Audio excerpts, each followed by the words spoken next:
1 Corinthians chapter 7, Unlocked. Get out your scriptures, your pen and paper, family. Elder O back with you once again. Remember, family, in the book of 2 Peter's chapter 3, verses 14 through 18, Apostle Peter warned us that they would twist Apostle Paul's letters unto their own destruction. That's 2 Peter chapter 3, verse 14 through 18. And then we also must remember that Apostle Paul was a Pharisee taught in the city of Tarshish by a doctor of the law named Gamaliel. And that is verified in the book of Acts chapter 23, verse 1 through 16. They have truly taken the epistles of Paul and twisted them unto their own destruction. Let us quickly get into today's lesson, 1 Corinthians chapter 7, Unlocked. Many of you will be shocked. Now, we've just read what Apostle Paul stated in 1 Corinthians chapter 7, verse 1, where Apostle Paul says it is good for a man to be alone and not to have physical relations. But is that what the Creator said? Let us find out. Book of Genesis, or Bereshit chapter 2. Let's pick it up at verse 18. This is what the Creator, Abba Yahuwah, says. And let's see if it lines up with what Apostle Paul is saying in 1 Corinthians chapter 7. Bereshit, or Genesis chapter 2, verse 18. Read along with me. And Yahuwah Elohim said, it is not good that man should be alone. I will make him a help meet. So in 1 Corinthians 7, verse 1, Apostle Paul says it is good to be alone, but Yahuwah, our Creator, said that it is not good for man to be alone. Stick with me, there's more. This is only the beginning. Now, am I trying to disqualify the epistles of Paul? Most certainly not. But what I am trying to bring to your attention, family, is that when you are reading his letters, be extremely careful not to misinterpret what he is saying. Abba Yahuwah says that it is not good for man to be alone, but Apostle Paul says that it is. There's more. Let us revisit this again. Look over to the far right, looking at the King James Version, verse 1. Now concerning the things which you wrote unto me, it is good for a man not to touch a woman. So Apostle Paul says that it is good for a man not to touch a woman. In the New Living, it says, yes, it is good to abstain from sexual relations. And in the Message, it says it is a good thing. Is it a good thing to have sexual relations? So Apostle Paul is saying that it is not good for a man to touch a woman, but the Father Yahuwah says that it is not good that man should be alone. That word touch, family, is a Greek euphemism meaning to have sexual relations with a woman. Let's get scripture to prove this. Book of Genesis, or Bereshit chapter 20, we want to read verse 4 and 6. But Abimelech, well, let's put it in context. Let's get it at verse 1. And Abraham journeyed from thence toward the south country and dwelled between Kadesh and Shur and sojourned in Gerar. And Abraham said of Sarah his wife, she is my sister. And Abimelech, king of Gerar, sent and took Sarah. But Elohim came to Abimelech in the dream by night and said to him, behold, thou art but a dead man. For the woman which thou hast taken, for she is a man's wife. Pay close attention. Verse 4, but Abimelech had not come near her, and he said, Yahuwah, Wilt thou slay also a righteous nation? Verse 5, said he not unto me, she is my sister, and she even said herself. She herself said, he is my brother. In the integrity of my heart and the innocency of my hands have I done this. Verse 6 is why we came here. And Elohim said unto him in a dream, yea, I know thou didst this in the integrity of thine heart, for I also withheld thee from sinning against me. Therefore I suffered thee not to touch her. So the word touch is a Greek euphemism meaning to have sexual relations with a woman. The Father Yahuwah says in Genesis 2:18 that it is not good for man to be alone, but in 1 Corinthians chapter 7 verse 1, Apostle Paul says that it is good for man to be alone. So who are we going to go with, Apostle Paul or the Creator? Still dealing with this word touch, family. Let's get another precept.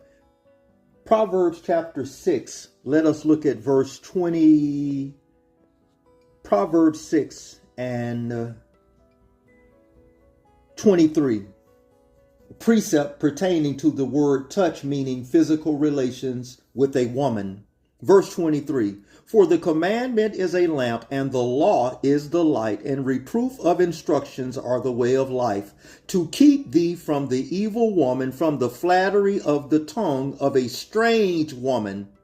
Lust not after her in thine heart, neither let her take thee with her eyelids. For by means of a whorish woman a man is brought to a piece of bread, and the adulteress will hunt for the precious life. Can a man take fire in his bosom and his clothes not be burned? Can one go upon hot coals and his feet be not burned? So he that goeth into his neighbor's wife, whosoever toucheth her shall not be innocent. So touch is a euphemism for sexual relations with a woman.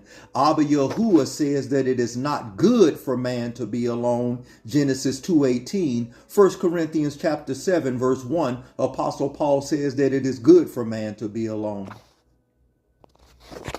Back to the epistles of Paul. There's more.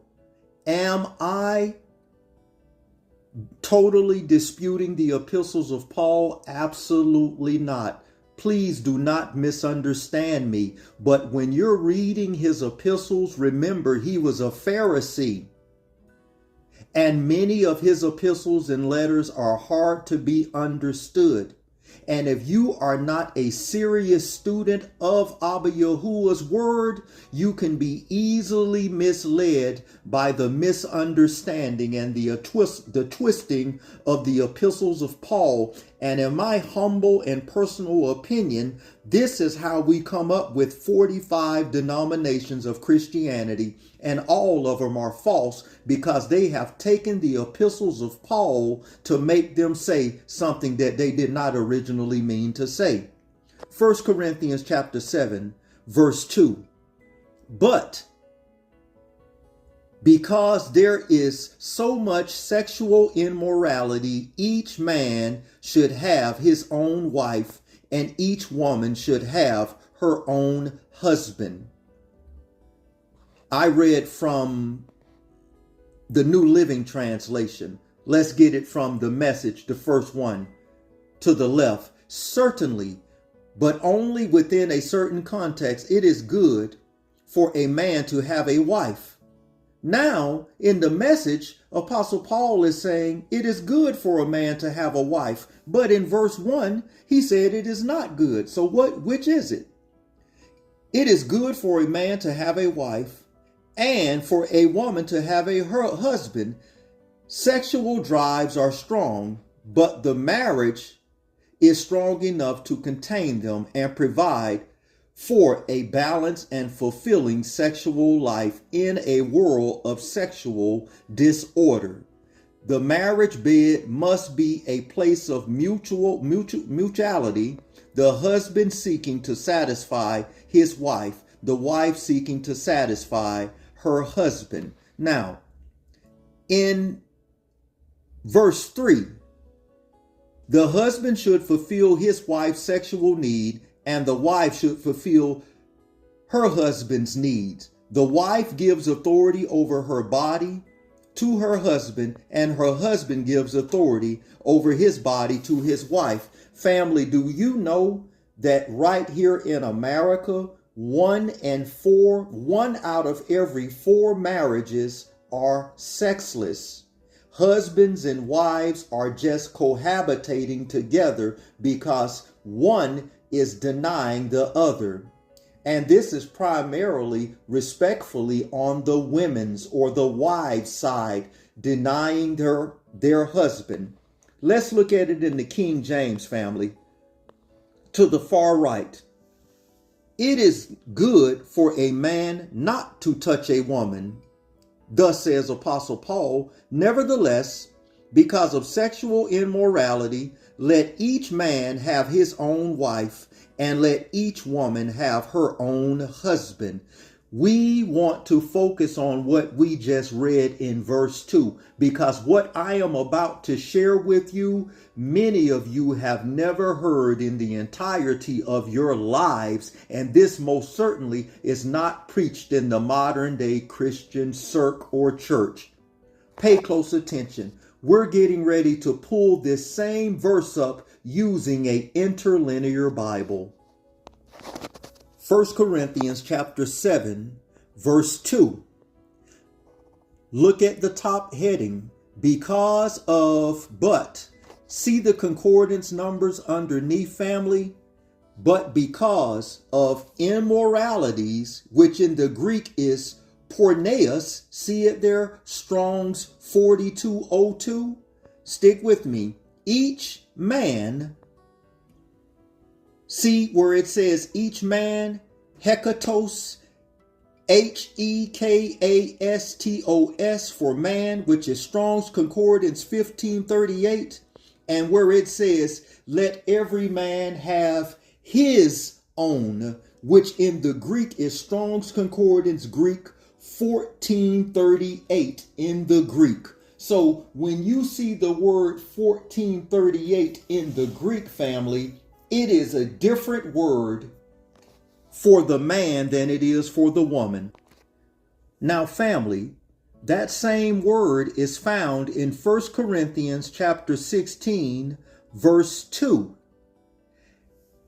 Every first of the week, hekatos, each of you, Haman, aside, which is Strong's Greek 3844, and this is why we came here. Greek Strong's Concordance number 1438, him, let put up, treasuring up, what? So the word used in 1 Corinthians chapter 7, verse 2 for the man is a totally different word for the word own for the woman. And that word, family, also Strong's Greek 1438 is found in the book of Luke chapter 9, verse 60, where it says, let the dead bury their dead. Luke chapter 9, verse 60 is where that same Greek Strong's Concordance number 1438 is found. Back to the interlinear. Each man his own. He too, 1438, which we just covered. 1 Corinthians 16:2, Luke 9 and 60. But pay close attention where it says wife. In the Greek, that word wife is gune. Greek 1135. In the original Hebrew and Greek manuscripts, family, there was no word as what we know today as wife. In the Hebrew, the word wife is isha, which means a woman. If I say, this is my woman, I am saying this is my wife. In the original Hebrew and Greek manuscripts, there was no word wife. Wife or woman in Hebrew is Isha, and wife in Greek is Gune. It says, each wife is to have, and each woman, 1538, her own husband.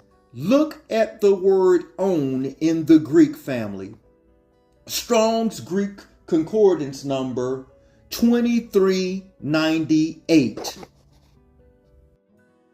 Strong's G 2398. Idios. Idios. Family, that word idios is the same word found in the book of Matthew chapter 9 verse 1. Read along with me.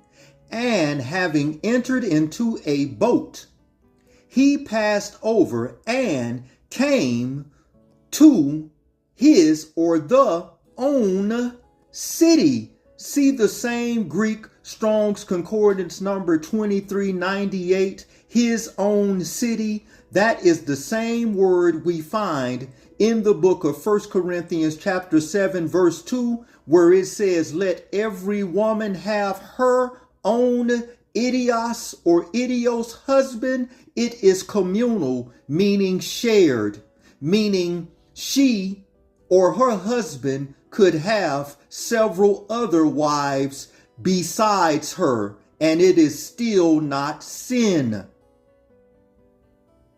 The word idios or idios for the woman is communal, to be shared, as Jacob's wives shared him simultaneously. Let us go back to 1 Corinthians 7 verse 2, interlinear. You see it there, his own city, idios or idios. Read it again. And each woman, gune, her own idios. 2398. Her own husband. It is communal, to be shared. That means while a husband may be shared by more than one wife, even in the New Testament, a wife cannot be shared by more than one man. Only the death of a spouse breaks a marriage union. Idios, communal. When the Canaanite scribes translated the scriptures from the original Hebrew and Greek, they translated it in a fashion of form to make it fit their lifestyle. But the original Greek and Hebrew manuscripts never said the things that they are falsely implying that it said today. And all you need is interlinear Bible dictionaries, and concordances, and just learn to look behind the English words. It's communal. Every woman have her own communal to be shared husband.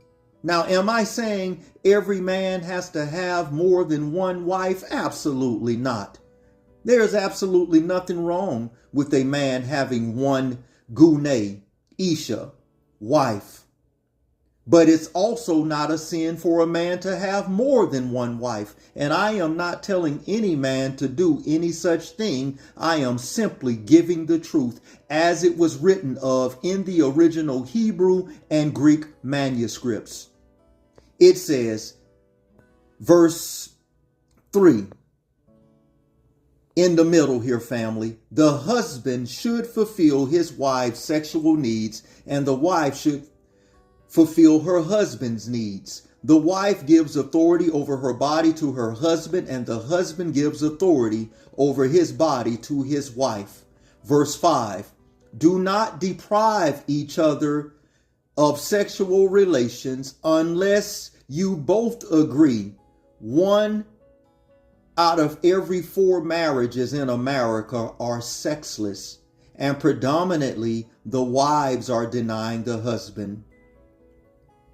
Do not deprive one another, except it be with consent for a time, that you may give yourselves to fasting and Palau, and come together again, so that Satan does not tempt you because of your lack of self-control. It is very wicked for spouses to long-term deny one another. You are setting your marriage up for failure. Now, if there is denial outside of fasting, that is sin, unless your spouse has some type of terminal illness or something like that where he or she just cannot perform. That is totally different. But I am talking about a physically healthy, able-bodied being totally refusing their spouse according to the Creator. That is evil. And you are allowing room for Satan. When you go long extended periods of time of denial, it's like deliberately setting your spouse up for failure. If they give into their flesh because they have fleshly desires and needs and go and deal with someone else, the first thing that happens is, oh, look at what he did. Look at what he's doing. Look at what he's doing. But the script, it says that if you have one finger pointed at someone else, you have three pointed back at you. How do you expect everybody has a breaking point? How do you expect to go extended long periods of time with a completely healthy spouse, deliberately denying one another, and the moment he allows his flesh or gets weak in his flesh and goes somewhere else, you point the finger? There are three pointing back at you.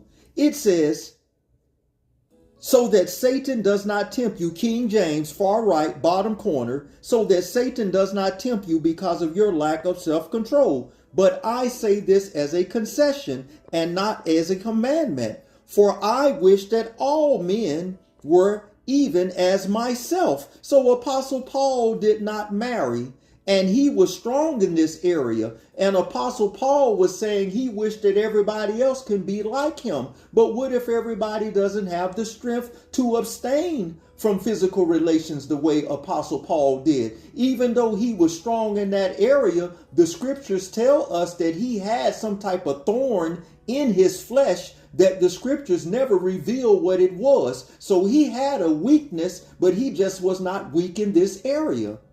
Moving on.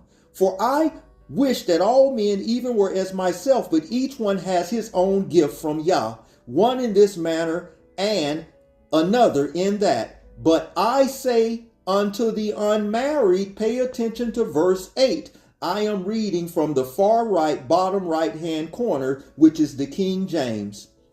But I say to the unmarried and the widows, it is good for them to remain even as I am. A unmarried woman is a virgin. Period. And we're going to prove this. And I say unto the unmarried and to the widow, it is good for them if they remain even as I am. Let's prove that the unmarried are virgins. Book of Deuteronomy, chapter 22. Let's pick it up at verse 13, proving that a virgin is an unmarried woman. Verse 13, regulations for sexual purity. Suppose a man marries a woman, but after sleeping with her, he turns against her and publicly accuses her of shameful conduct, saying, when I married this woman, I discovered she was not a virgin. Then the woman's father and mother must bring the proof of her virginity to the elders as they hold court at the town gate. Her father must say to them, I gave my daughter to this man to be his wife, and now he has turned against her and has accused her of shameful conduct, saying, I discovered that your daughter was not a virgin. But here is the proof of my daughter's virginity. The elders must spread the bed sheet before the elders. The elders must take the man and punish him. They must also fine him 100 pieces of silver, which he must pay to the woman's father, because he has publicly accused a virgin of Israel of shameful conduct. The woman will then remain his wife, and he may never divorce her. The bedroom is the marriage chamber. The father gave his virgin daughter to this man, and when he went in and consummated the marriage, and she bled on the bedspread, that signified that she was a virgin through sexual relations alone with the consenting adult female virgin is marriage.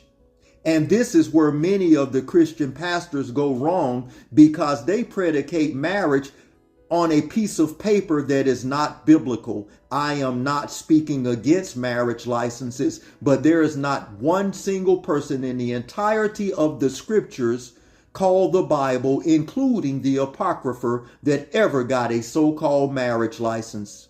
Marriage licenses is a creation of the state. Even Great Britain didn't mandate so-called man-made marriage licenses until the year 1754, and then America quickly followed shortly after that. The founding fathers of America, Thomas Jefferson and George Washington, both did not have marriage licenses, yet they were still considered married. Book of Genesis, chapter 24. Let's look at verse 16, family. Pay close attention. Verse 15.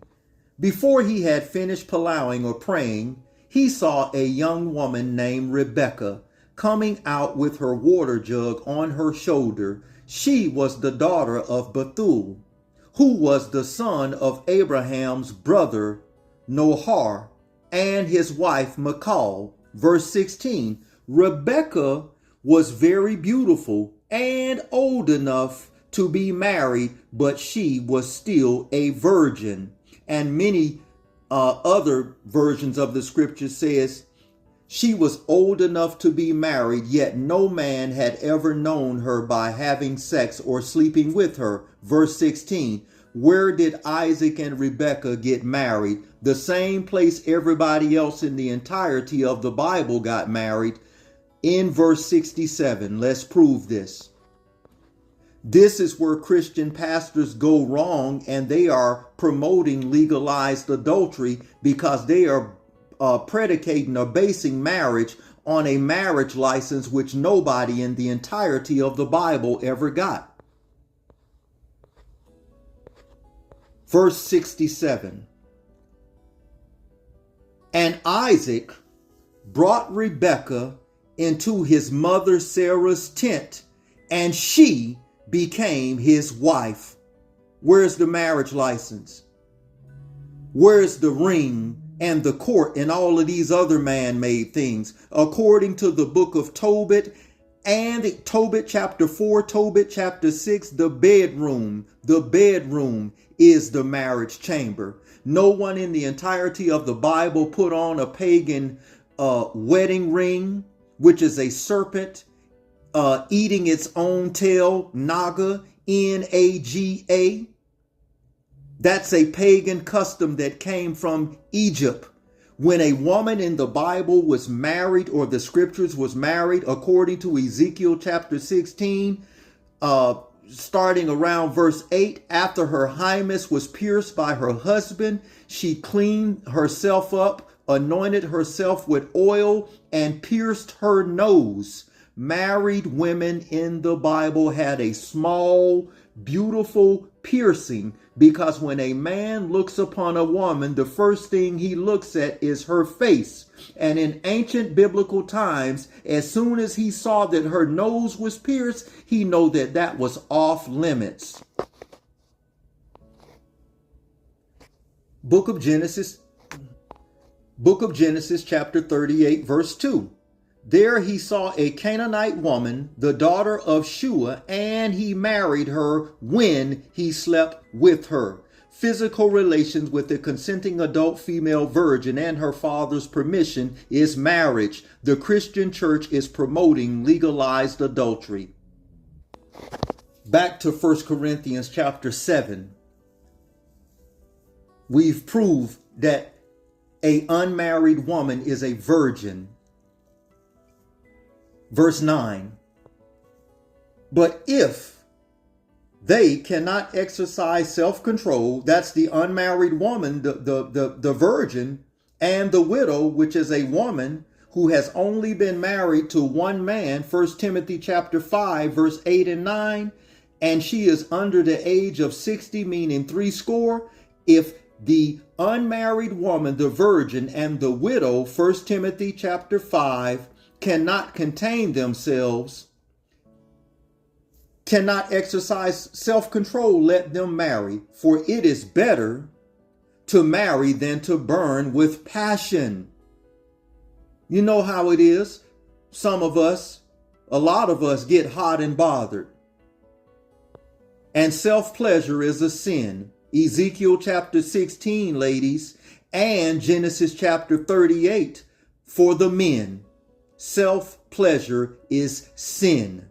You got many folks out here been single for years and months hollering about he or she don't have nobody, but in the privacy of their own dwelling place, they're committing all type of sin by self-pleasure. Ezekiel 16 verse ladies, Ezekiel 16 men, Genesis 38. Self-pleasure is sin. It's abominable. It says, for it is better to marry than to burn with passion. Keep your marriage vows. Bottom right hand corner, reading from the King James. Now to the married I command, yet not I, but Yahuwah, a wife is not to depart from her husband. But even if she does depart, let her, not him, let her remain unmarried or be reconciled back to her husband. 80% of divorces are initiated by the woman. She dissolves the marriage. She breaks the marriage. She leaves. And it has been recently reported that when women commit more infidelity than men. Look it up. DailyMail.com. The modern day women are more promiscuous than men. 80% of all divorces are initiated by the woman, because in modern day society, the first thing everybody thinks and says, oh, what did he do? What did he do? No, go look at the facts. I am not bashing women, but why do you think we have a multitude of paternity court shows and all of this all across TV all the time, where wives take their husbands to court, and over again, there are countless paternity court shows. You're not the father. You're not the father. You're not the father. Then she breaks down crying and all this and that after swearing to the court and everyone else that she had not been with any other man than her husband, and a multitude of times, millions upon millions of times on all of these court TV shows, we see that she had not told the truth. So it is not always the man's fault as to why a marriage is dissolved. Most men would rather work it out with their wives. But even if she departs, let her remain unmarried or be reconciled to her husband. And a husband is not to divorce his wife. So a husband is not to divorce his wife, but if a wife leaves her husband, it said, let her, not him, remain unmarried. No one got a marriage license in the Bible. So If a man wife leaves him for years and years and years or what have you, it said, let her, not him, remain unmarried. That stipulation was not given to him, and we're getting ready to prove this. It was okay for him to marry another woman. He didn't divorce his wife. She put away herself by leaving him. He's not divorced. She separated from him. But if she's gone for an extended period of time, months and years go by, that stipulation was given to her. You're like, what are you talking about, elder? We're getting ready to prove it. It's further in this same chapter. We're going to get to it, but I don't want to skip. Let us keep reading. It says, let her remain unmarried or be reconciled to her husband. And a husband is not to divorce his wife, but to the rest, not I, but to the rest, verse 12, I, not Yahuwah, says, if any brother has a wife who does not believe and she is willing to live with him, let him not divorce her. So you believe in Yahuwah. You believe in the Creator. You've come into some epiphany and knowledge and realize who you are and whose you are. Now you walking on the straight and narrow path. But the woman that you're married to, she did not yet accept the Creator. You can't just put her away or divorce her because of that. And a woman who has a husband who does not believe, if he is willing to live with her, let her not divorce him. There is no such thing as a woman divorcing her husband, yet in modern day society, 80% of divorces are initiated by the woman. It says, if he is willing to live with her, let her not divorce him. For the unbelieving husband is sanctified by the wife, and the unbelieving wife is sanctified by the husband. Otherwise, your children would be unclean, but now they are kadosh or holy. But, verse 15, pay attention. But, if the unbeliever departs, let him depart. A brother or a sister is not under bondage in such cases. Now, if they leave, you can't make anybody stay with you, right? But if a woman leaves her husband, she can't go get another man as long as this man is alive. But that stipulation was given to her, not him.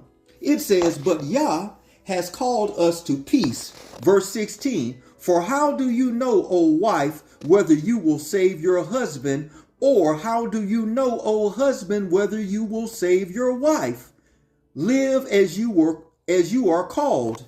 Verse 17.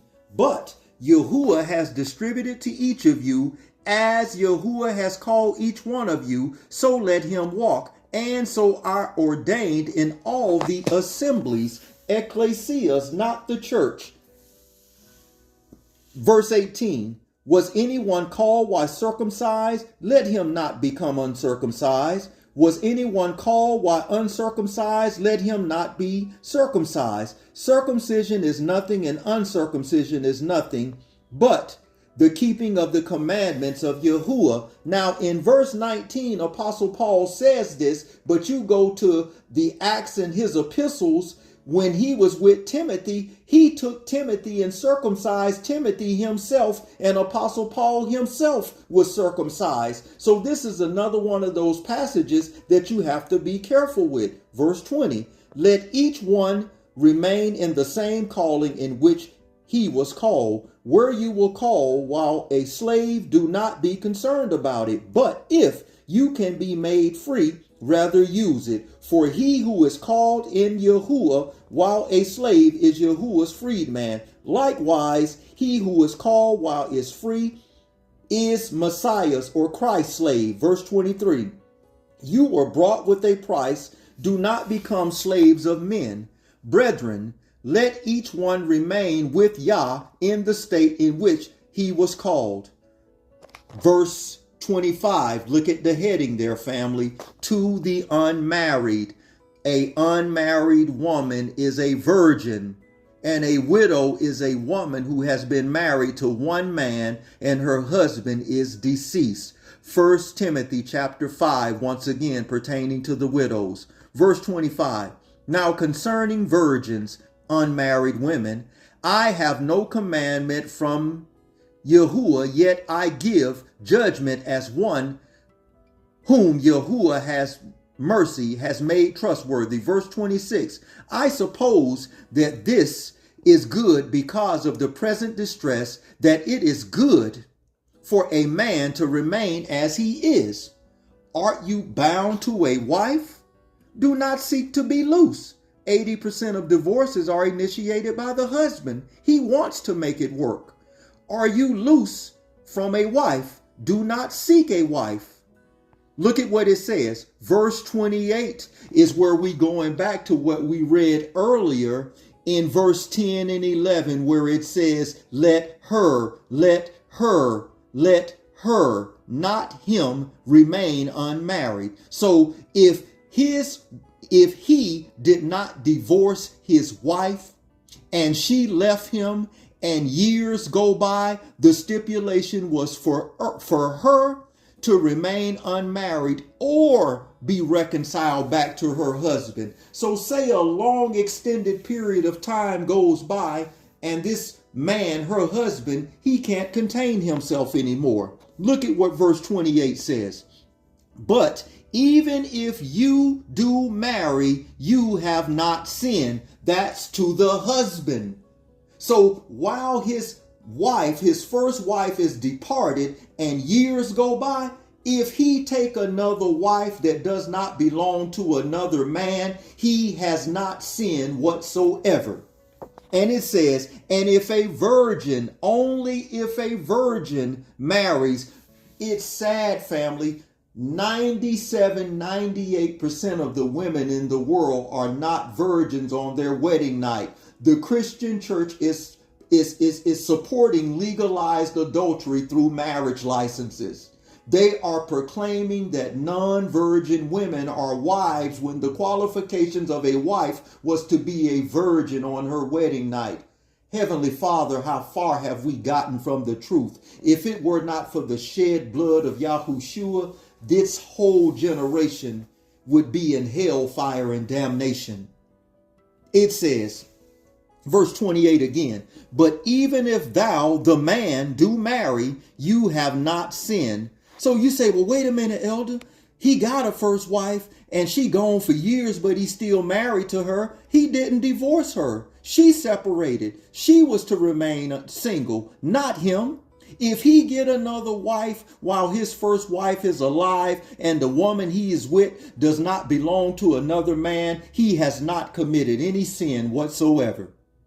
The Christian church is diametric. They are wrong on this. It says, and if a virgin marries, she has not sinned. Nevertheless, such will have trouble in the flesh, and I would spare you. So even if a man married a virgin family, you're still going to have problems in your marriage. Marriage is work.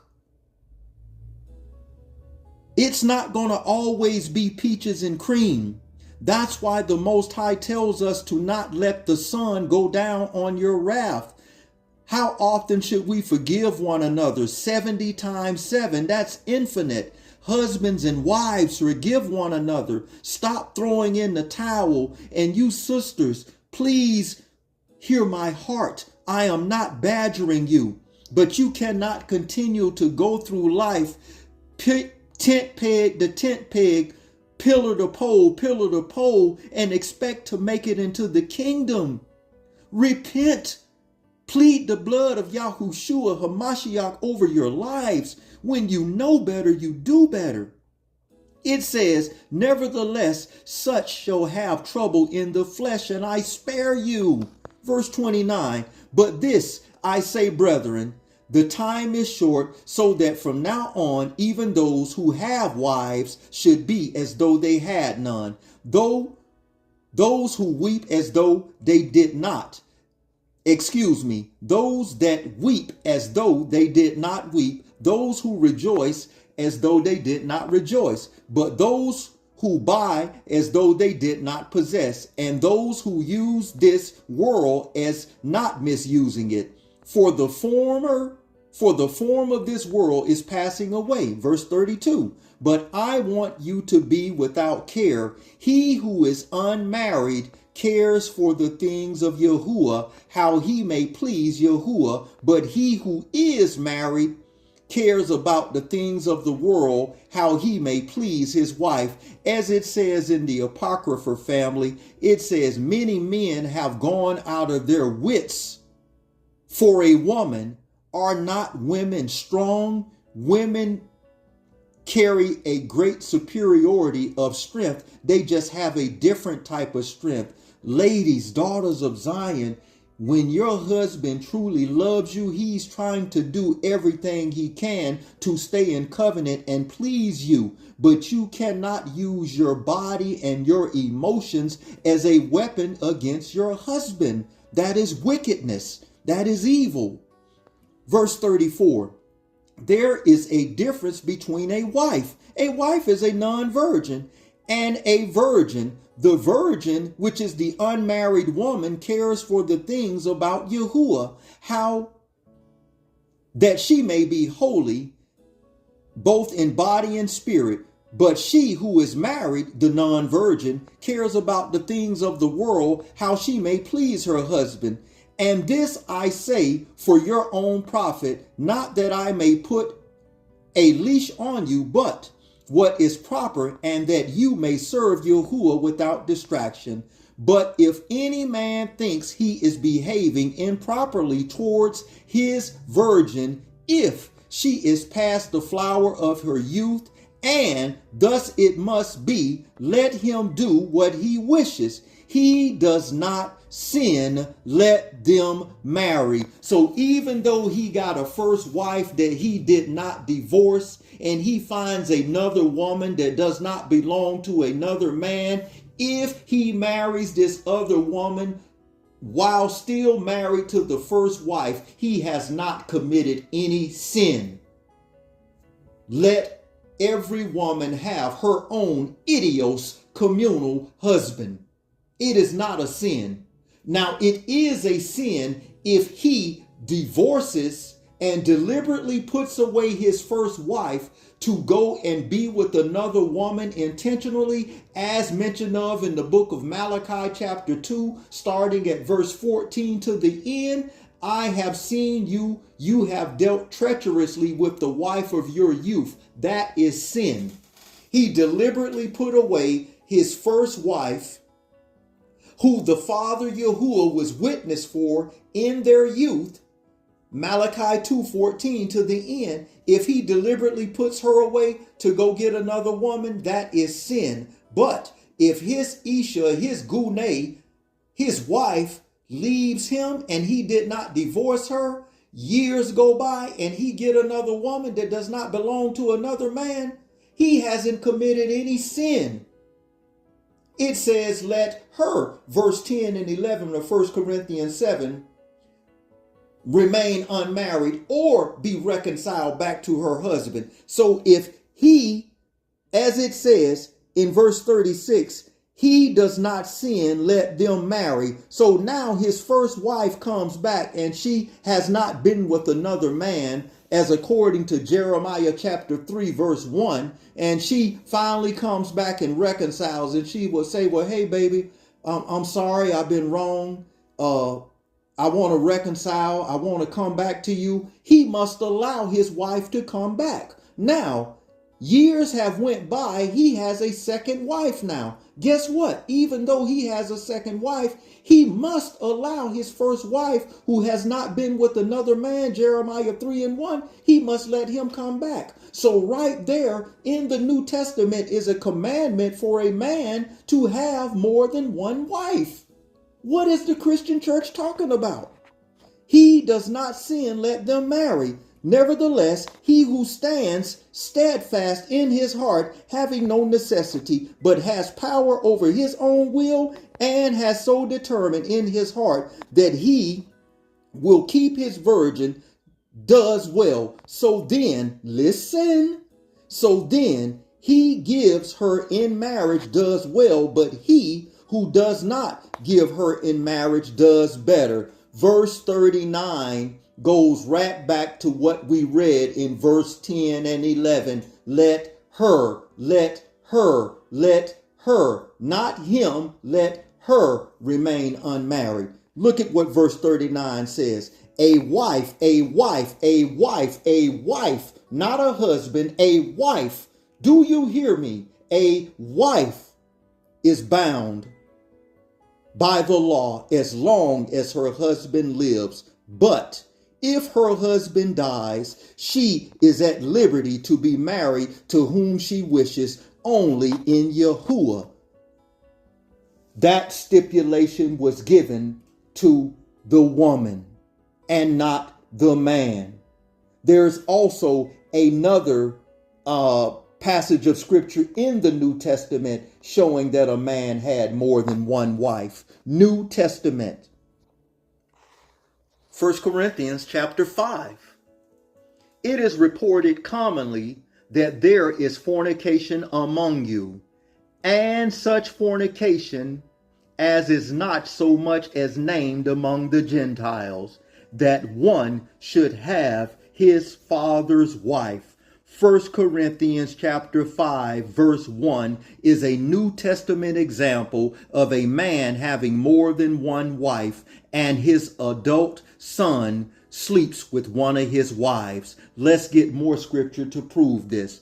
1 Corinthians chapter 5 verse 1 we just read. Let us go to 1 Chronicles chapter 5.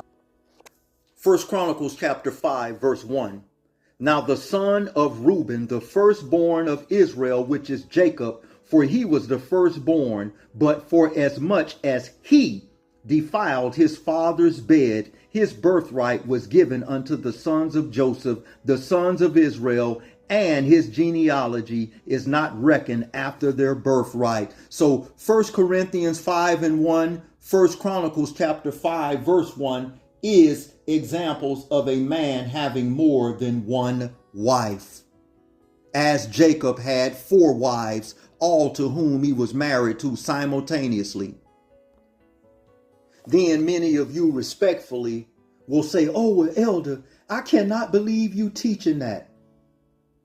But sin is a man being married to a woman that's not a virgin. So while you will bash me for giving this information and truth, and I'm not telling any man to disrupt a beautiful family, but you'll get on me and get angry with me for giving the truth when I've already proven to you that the qualification for all wives to be virgins on their wedding night, 98% of the women in the world are not. So you won't look within your own window, your own lives, or in your own families, knowing that they are living in sin. And if it was not for the shed blood of Yahushua, they would all be in hellfire and damnation. So you will sweep sin under the rug. But a man that is preaching and teaching righteousness, you want to ridicule?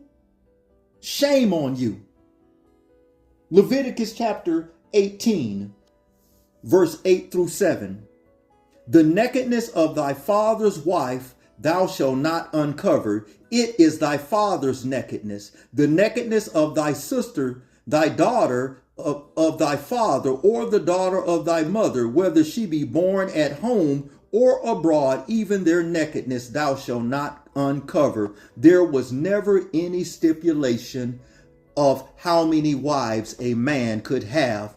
Even in the book of Judges chapter 8 through 6, Gideon started out a poor man. He married several wives, had up to 70 children, and in his latter days, Gideon became rich. But he did not start off that way, because that's another thing people like to throw out. Well, he must be able to take care of them. A man must work by the sweat of his brow, and a woman was created to be a man's helpmate. She is to help him meet his need. Book of Deuteronomy, chapter 7. The book of Deuteronomy, chapter 27, verse 20.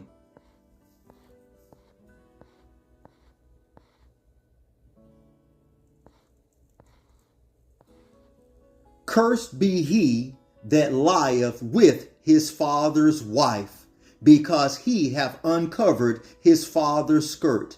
And all the people shall say, so shall it be, so be it. So to uncover your father's nakedness is to sleep with your father's wife, as we saw in 1 Corinthians chapter 5, verse 1, a New Testament example of a man having more than one wife. Reuben uncovered his father's nakedness by sleeping with one of his father's wives. Genesis chapter 35, verse 22, pertaining to what Reuben did to his father by sleeping with one of his wives. Verse 22, Genesis 35, Bereshit 35. And it came to pass when Israel dwelt in the land that Reuben went and lay with Bilhah his father's concubine, and Israel heard it. Now the sons of Jacob were 12.